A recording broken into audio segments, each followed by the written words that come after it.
Some of the most ancient texts in the world are just filled with these profound but kind of perplexing mysteries, right? So we're going to dive into this really fascinating idea that maybe, just maybe, all that confusion is completely intentional. Welcome to the Bible Sense, where we explore timeless wisdom for modern living. If you like what you hear, make sure to hit that subscribe button and the bell icon. Okay, let's start with one of the biggest head scratchers, right at the beginning of Genesis. A talking snake just shows up, it tempts Eve, changes the course of everything, and then nothing. The text gives us zero backstory. Where did this thing come from? How can it talk? The story just rolls on, leaving us all hanging with that question. And it doesn't stop there, not by a long shot. Right after that whole snake incident, there's this super mysterious mention of an offspring who's going to have some kind of beef with the snake down the line. But who is this offspring? The text just doesn't say. But what if these aren't just sloppy editing mistakes? What if they're actually clues deliberately planted for us to find? So that's the big question, isn't it?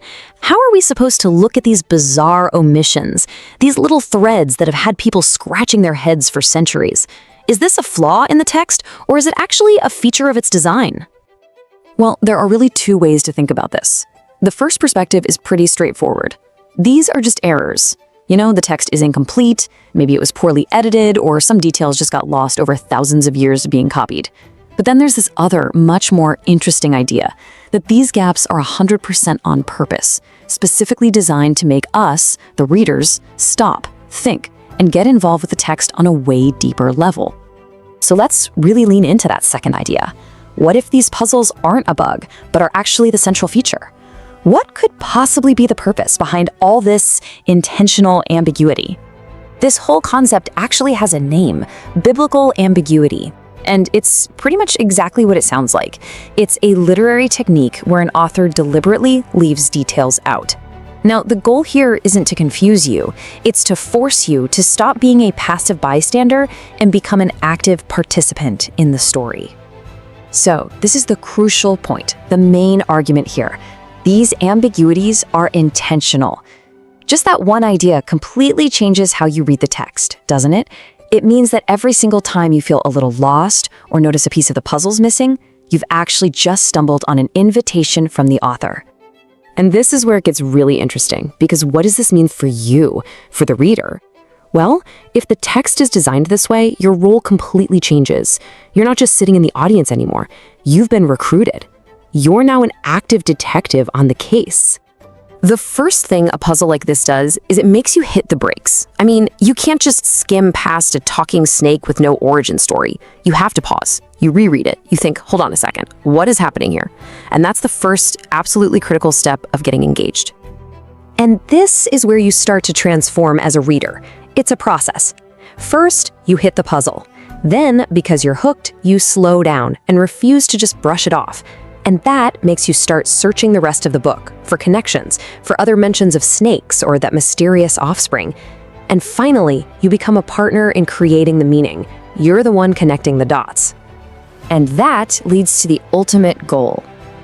The text, with all its gaps and puzzles, doesn't just hand you information, it actually trains you. It forces you to build the skills of a really careful reader, to notice patterns and themes, to basically become a literary genius just to solve the puzzles it's giving you. So what this all adds up to is a completely new way to read.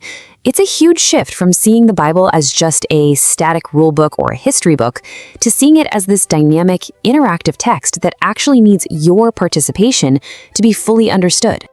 So here's the real takeaway, why this matters. This whole perspective suggests the Bible isn't just designed to give you answers, but to make you ask really good questions.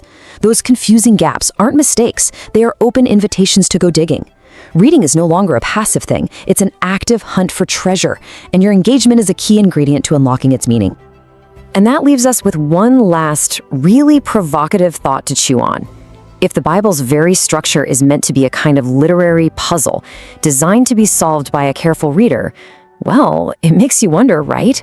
What other huge mysteries are hiding there in plain sight, just waiting for the right detective to come along and finally connect all the clues? Thanks for watching the Bible Sense channel, making Bible sense of the scriptures line upon line, precept upon precept.